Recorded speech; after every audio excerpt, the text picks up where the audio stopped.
Hello friends, இன்றைக்கி வீடியோவில் புது சாமந்தி செடி எந்த மண்ணில் நட்டிருக்கிறோம், எந்த மண்ணில் நட்டால் நல்லா வளரும், என்ன எரு போடலான்னு பற்றி பார்க்கலாம். வீடியோக்குள்ளே போகிறதுக்கு முன்னாடி புதுசாக பார்க்குறவங்க நம்ம சேனலை சப்ஸ்கிரைப் பண்ணிக்கோங்க. வாங்க வீடியோக்குள்ளே போகலாம்.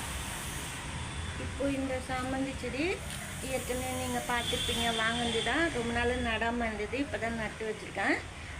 இது எந்த மண்ணில் நம்ம நட்டிருக்கேன் அப்படின்னா பாருங்கள், இது இலை குப்பெல்லாம் நம்ம பெருக்கிறோம், மரத்துக்கடியில் இருக்கிற இலையெல்லாம். அது கொஞ்சமாக சாயில் போட்டு மண் போட்டு மக்க வச்சுருக்கேன். அதாவது 1/4 பங்கு தான் மண், ஃபுல்லாக இலை தான், அதாவது ட்ரை லீஃபு. சாயில் போட்டு மக்க வச்சுட்டு அதுக்கப்புறமா அந்த மண்ணில் நட்டிருக்கிறேன். இதில் ஏற்கனவே மண்ணில் சாணம்லாம் இருக்குது. ஏற்கனவே மக்கின சாணம்லாம் நம்ம போட்டிருக்கோம் அந்த மண்ணில். அதனால தனிப்பட்ட இதில் நான் போடாமல் இருக்கேன். சப்போஸ் நீங்கள் போடுற மாதிரி இருந்தால் போட்டுட்டு 3மே மக்க வைக்கலாம். என்னென்னா சாணமும், அதாவது காஞ்ச சாணமும் கூட போடலாம். காய வச்சுட்டு இதோட வேணால் நம்ம மக்க வைக்க போகிறோம், அதுக்கு சொல்கிறேன் நான். நீங்கள் வெரைட்டி கூட யூஸ் பண்ணிக்கலாம். வெரைட்டியும் அதுக்கப்புறம் மண், ட்ரை லீஃபு, இது போல் 3மே டெய்லி அப்பப்போ 1 வீக் ஒன்ஸு மோரோ இல்லை தண்ணியோ மேலுக்கு ஸ்ப்ரே பண்ணணும். தண்ணி தெளித்து விடணும். மோர் தெளித்தா கூட ரொம்ப நல்லது, சீக்கிரமாக மக்கும். ரைஸ் வாட்டர் கூட அப்பப்போ நீங்கள் 10 டேஸ் ஒன்ஸு 15 டேஸ் ஒன்ஸு கூட நீங்கள் மக்க வைக்கிறதுக்கு ரைஸ் வாட்டர் கூட நீங்கள் ஊற்றலாம்.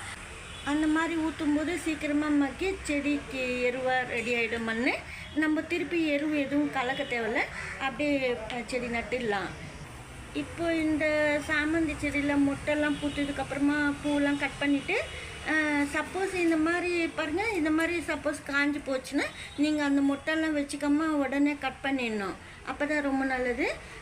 நல்ல மொட்டெல்லாம் விட்டுடணும். பூ பூத்ததுக்கப்புறமா நம்ம கட் பண்ணிடணும். இந்த கிரிசாந்திமம் பிளான்ட்டு வளர்க்கும் போது எப்போவுமே பூ பூத்ததுக்கப்புறமா நம்ம பாதி அளவு கட் பண்ணிடணும் கிளைய. அப்போ தான் உள்ளேருந்து எழும்பி வரும் பிரான்ச்சஸ்ஸு. சப்போஸ் பூவே வேணான்னா கூட நல்லதாக நம்ம கட் பண்ணிட்டா, ஆனால் பூ நம்ம பார்க்கணும்னு சொல்லுவோம், அதுக்காக நம்ம பூ விட்டுடணும். பூ பூத்ததுக்கப்புறமா நீங்கள் கட் பண்ணிடலாம். ஆனால் பூ பூத்த உடனே பூவெல்லாம் கட் பண்ணிடணும் சீக்கிரமாக. அப்போ தான் பக்கத்து பூவெல்லாம் சீக்கிரமாக மொட்டைலாம் விரியும், இல்லைன்னா லேட் ஆகும், அதுக்காக சொல்கிறேன். இப்போ ஏற்கனவே மண் ரெடி பண்ணிவிட்டு மண்ணில் நட்டுருக்கோம். இப்போ எந்த எருவும் கொடுக்கக்கூடாது. பூவெல்லாம் பூத்து முடிஞ்ச உடனே நம்ம கட் பண்ணதுக்கப்புறமா இந்த மாதிரி வெங்காயம் தோல் தண்ணியில் ஊற வச்சுட்டு லிக்விட் ஃபெர்டிலைசர் கொடுக்கணும். ரொம்ப நல்லது. ஏன்னா ஒரு 3 டேஸ் வெங்காயம் தோல் தண்ணியில் ஊற வச்சுட்டு நம்ம புது செடி கொடுக்கணும். இது போல் புது செடி சாமந்தி செடி வாங்கினீங்கன்னா நட்டதுக்கப்புறமா சின்ன சின்ன பிரான்ச்சஸ்லாம் இருக்கும். அதை கட் பண்ணிவிட்டு நீங்கள் உடனே வேறு பாட்டுக்குள்ளே வச்சுக்கணும். ஏன்னா சில டைமில் காஞ்சி போயிடும் புது செடி. அதுக்காக நம்ம முன்னெச்சரிக்கையாக நம்ம கட் பண்ணிவிட்டு வேர் வர வச்சுக்கலாம். ஏன்னா செடி நம்மக்கிட்ட இருந்துக்கிட்டே இருக்கும். இந்த பிளான்ட்டு சில டைமில் கலர்ஸ் எல்லாம் கிடைக்காது, அதுக்காக சொல்கிறேன். இந்த வீடியோவில் தான் பிடிச்சிருந்தா லைக் பண்ணுங்கள். நன்றி, தேங்க்யூ.